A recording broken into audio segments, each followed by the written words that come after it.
పిల్లలు కావాలనే మీ కలను నెరవేర్చుకోండి. మొదటి కన్సల్టేషన్, మొదటి స్కానింగ్ ఉచితం. వివరాల కొరకు హెగ్డే ఫెర్టిలిటీని సంప్రదించండి. నమస్తే, నేను Keshav. Welcome to Suman TV. ఆంధ్రప్రదేశ్లో కొత్త ప్రభుత్వం వచ్చిన తర్వాత రహదారి వ్యవస్థపైనే రాజకీయం ఎక్కువ నడుస్తుంది. ఎందుకంటే విపక్షంలో ఉన్నప్పుడు జనసేన, తెలుగుదేశం, బీజేపీ మూడు పార్టీలు కూడా రోడ్ల అభివృద్ధి విషయంలో జగన్మోహన్ రెడ్డి ప్రభుత్వాన్ని ఇరుకున పెట్టాయి. వీటిపైన విస్తృతమైనటువంటి ప్రచారాన్ని కూడా చేశాయి. ఈ 6 నెలల్లో రోడ్లు మారాయా లేదా అనేటువంటి ప్రశ్నకి ఒక సమాధానం ఏపీ సీఎం చంద్రబాబు నాయుడే ఇచ్చారు. ఈసారి సంక్రాంతికి మీ ఊళ్ళకు వెళ్ళినప్పుడు మీ ఊళ్ళలో రోడ్లు బాగోపోతే ఫోటో తీసి సోషల్ మీడియాలో ట్యాగ్ చేయండి అంటూ ఒక సవాల్ విసిరారు. ఒకవేళ రోడ్లు బాగుపడకపోతే మీ ఎమ్మెల్యేదే బాధ్యత, పూర్తి స్థాయి చర్యలు ప్రభుత్వం తీసుకుంటుంది అనేటువంటి హెచ్చరికను కూడా జారీ చేశారు. ఇంత కాన్ఫిడెంట్గా చెప్పడం కనుక కారణం ఏంటి? ఆంధ్రప్రదేశ్లో రోడ్లు శరవేగంగా మారిపోతున్నాయా? ఈ అంశాన్ని విశ్లేషించేటువంటి ప్రయత్నం చేద్దాం. మనతో పాటు అనలిస్ట్ సుబ్రహ్మణ్యం గారు. నమస్కారం. నమస్కారం సార్. రహదారి చుట్టూ రాజకీయం విపరీతంగా జరిగింది ఆంధ్రప్రదేశ్లో. అవును. జనసేన పార్టీ అయితే ఒక ఫోటో క్యాంపెయిన్ కూడా రన్ చేసింది. వాళ్ళు డబ్బులు పెట్టి కూడా రోడ్లు రిపేర్ చేస్తున్నారు. వాళ్ళ సొంత డబ్బులు పెట్టి రిపేర్ కూడా చేశారు. పవన్ కళ్యాణ్ గారు రాజమండ్రి ఆయన సొంత డబ్బులు పెట్టి కూడా రోడ్లు వేసినాడు. సో ఇప్పుడు పరిస్థితి మారిపోయిందా? చంద్రబాబు నాయుడు గారు ఏంటి సవాలు విసరడం వెనక రీజన్? మారిందని అనుకోవాలి సార్. ఎందుకంటే ఇంతకు ముందర ప్రభుత్వంలో ఎక్కడన్నా ఏదన్నా పొరపాటు ఉంటే అది ఏదైనా ఫోటో తీసి, అంటే ప్రభుత్వానికి సంబంధించిన ఏదన్నా లోపం ఉంటే ఫోటో తీసి సోషల్ మీడియాలో పెడితే రాత్రికి రాత్రి పోలీసులు వచ్చి ఆ ఫోటోలు పెట్టిన వాళ్ళని తీసుకెళ్లి జైల్లో వేసేటటువంటి ఒక సంస్కృతి నుంచి సాక్షాత్తు చీఫ్ మినిస్టరే, అంటే మీకు దమ్ముంటే ఇప్పుడు ఎట్టా సంక్రాంతికి వస్తారు కదా మీరు ఊర్లకి, ఎక్కడన్నా మీరు రోడ్లు గాన గుంటలుగా అలా ఇలాగాన ఉంటే బాగలేకపోతే ఫోటో తీసి ట్యాగ్ చేయండి అని చెప్పడంలోనే రహదారుల వ్యవస్థను పూర్తిగా మార్చాలా అన్న ఒక పాయింట్ మీద వాళ్ళకున్న చిత్తశుద్ధిని క్లియర్గా చెప్తుంది సార్. కాన్ఫిడెన్స్ ఉందన్నమాట. కాన్ఫిడెన్స్ అంటే వాళ్ళు మనసు పెట్టి పని చేస్తున్నారు కాబట్టి. గత 2 రోజుల క్రితం కూడా మనం చూసినాం, పవన్ కళ్యాణ్ గారు ఏజెన్సీ ప్రాంతాలకంతా వెళ్ళడము, కృష్ణా జిల్లాలో పోవడం, తర్వాత మన ఇక్కడ గుడివాడ జిల్లాలో పోవడం, అల్లూరు సీతారామ జిల్లాలో పోవడం, స్వతహాగా ఆయనే కూర్చొని వేసినటువంటి రోడ్లు లోడి వాటి నాణ్యతని చెక్ చేయడము. అంటే ఇప్పుడు ఈ రోజు వచ్చేసి మళ్ళీ రీసెంట్గా చంద్రబాబు నాయుడు గారు ఎలాగో సంక్రాంతికి అందరూ వస్తారు అంటే ఆయన ఐడియా చూడండి, ప్రతి ఒక్కరు సంక్రాంతికి ఊర్లకు వస్తారు కదా, రోడ్లు బాగలేకపోతే ఫోటోలు తీసి ట్యాగ్ చేయండి, మీకు లోకల్ ఎమ్మెల్యేలతో పూర్తి బాధ్యత అని చెప్పడం ద్వారా 2 ఆయుధాలు ఇస్తున్నాడు. ఒకటి, ఓటు వేసిన వాళ్ళ చేతికి సాక్షాత్తు ఆయుధం ఇస్తున్నాడు, ఫోటో తీసి ట్యాగ్ చేయండి అనేసి. తర్వాత అక్కడున్న ఎమ్మెల్యేలకి మీరు ఏదో ప్రభుత్వంలోకి వచ్చిన తర్వాత 4 రూపాయలు సంపాదించి వెనకాల వేసుకుంటాము, రోడ్లు ఎట్టపోయినా మాకు సంబంధం లేదు, ప్రజలు ఎన్ని కష్టాలు పడితేనా మాకు అక్కర్లేదనే ఆలోచన ధోరణి ఎవరికన్నా ఉంటే కనుక వాళ్ళను కూడా మేల్కొల్పి వాళ్ళని పరిగెత్తించడానికి ఇతను చేస్తున్నటువంటి ఒక స్ట్రాటజిక్ మూవ్ అని చెప్పి చెప్పుకోవచ్చు సార్ మనం. రైట్. అంటే ఆంధ్రప్రదేశ్లో ఇంటర్నల్ రోడ్స్ అంటే స్టేట్ హైవేస్ వీటన్నిటికి సంబంధించి టోల్స్ పెట్టాలి, ఇటువంటి చర్చ అంతా నడుస్తుంది.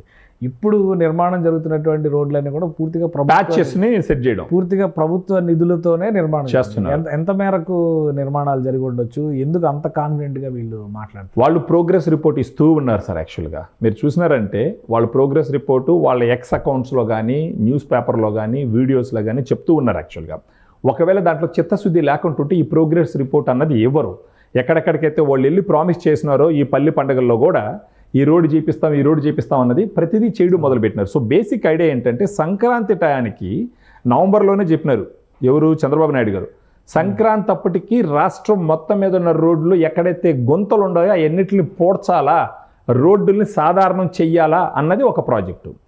దానికి స్టేట్ గవర్నమెంటే నిధుల కొరత ఉన్నప్పటికీ పెట్టి చేస్తున్నటువంటి సిచ్యువేషను. తర్వాత మెయిన్ రహదారులు డెవలప్మెంట్ చేయడానికి P3 మోడల్ని ఆయన టేకప్ చేయబోతున్నాడు. ప్రజలు, ప్రభుత్వము, ప్రైవేటు P3 మోడల్లో చేయాలని చెప్పేసి ఒక డెసిషన్ తీసుకోవడం జరిగిందనమాట.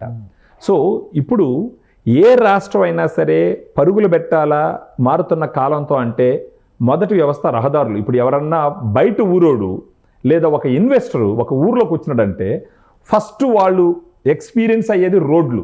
ఇప్పుడు రోడ్లు బాగా విశాలంగా బాగా క్వాలిటీగా ఉన్నాయని అంటే క్లియర్గా ఆ ఇన్వెస్టర్కి ఫస్ట్ అర్థమయ్యేది ఏంటి అంటే ఇక్కడున్న ప్రభుత్వానికి రోడ్లు నిర్మించడంలో చిత్తశుద్ధి ఉంది, అభివృద్ధి చెయ్యాలన్న ఆలోచన వాళ్ళు జెన్యూన్గా ఉన్నారు అని చెప్పడానికి ఫస్ట్ ఉదాహరణ రోడ్లు.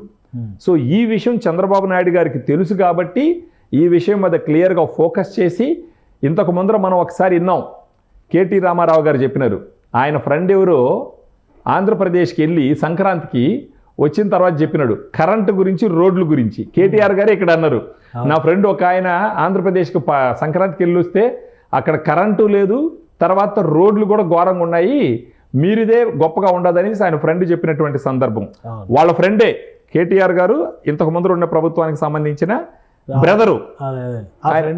అక్కడ కూడా వాళ్ళ ఫ్రెండే కదా, వాళ్ళ ఫ్రెండే గారు సీఎం గా ఉన్నారు. సో వాళ్ళే చెప్పినారు. అలాంటి సిచ్యువేషన్లో 6 నెలల కాలంలో రోడ్లు గుంటలన్నీ పోడస్తామని తీసుకున్నటువంటి నిర్ణయం ఖచ్చితంగా అభినందించదగినటువంటిది. అది కాకుండా ప్రతి ఒక్కరికి సవాల్ ఇస్తున్నారు. ఇప్పుడు వైఎస్ఆర్సీపీకి సంబంధించిన వాళ్ళు ఎవరైనా ఉంటే దీన్ని ఒక మంచి ఆపర్చునిటీగా తీసుకొని ఎక్కడన్నా రోడ్లు గుంతలుగా ఉంటే ఫోటోలు తీసి ట్యాగ్ చేసినారంటే, ఈ రకంగా ఎక్కడన్నా ఇప్పటికీ కొన్ని రోడ్లు కానీ సరైన కండిషన్లో లేకపోతే ఈ ప్రభుత్వం ఛాలెంజ్ను వాడుకొని వాటిని బాగుపరిచేటటువంటి గొప్ప అవకాశం. రైట్. అంటే ఇప్పుడు రాష్ట్రంలో సంక్రాంతికి వచ్చే వాళ్ళందరూ కూడా ఈ ఫోటో క్యాంపెయిన్కి రెడీ అవ్వాలి. ఫోటో క్యాంపెయిన్కి రెడీ అవ్వాలి. అంటే సాక్షాత్తు సీఎం గారే చెప్తున్నారు కదా, మీరు చేయండి అని చెప్పేసి. ఇంకా కళ్ళు మూసుకొని ధైర్యంగా ఎక్కడన్నా గుంటలు ఘోరంగా రోడ్లు ఉంటే కనుక ఫోటోలు తీసి ట్యాగ్ చేసినారంటే, అంటే మ్యాక్సిమం చేస్తున్నారు ఇప్పుడు. వాళ్ళకి ఇన్ఫర్మేషన్ అన్ని పనులు కంప్లీట్ చేయాలనేసి ఉంటుంది. అప్పటికీ ఎక్కడైనా రోడ్లు బాగలేకపోతే ఫోటోలు తీసి కానీ పెడితే అదొక మంచి అవకాశం, ప్రభుత్వ దృష్టికి తీసుకెళ్లి ఆ రోడ్లు కూడా బాగుపరుచుకునేటటువంటి అవకాశం అనమాట. సో ప్రతి ఒక్కరూ పార్టీలకు అతీతంగా, ప్రదేశాలకి అతీతంగా ఈ క్యాంపెయిన్ని మనసా వాచా కర్మన యాక్సెప్ట్ చేసి దీంట్లో పార్టిసిపేట్ చేస్తే కనుక ఒక గ్రేట్ ఆపర్చునిటీ మొత్తం రోడ్ల వ్యవస్థను పూర్తిగా మార్చడానికి. రైట్. థ్యాంక్ యూ సుబ్రహ్మణ్యం గారు విశ్లేషణ అందించినందుకు. ఇది ఆంధ్రప్రదేశ్ ప్రభుత్వం ఫుల్ కాన్ఫిడెన్స్తో ఉంది.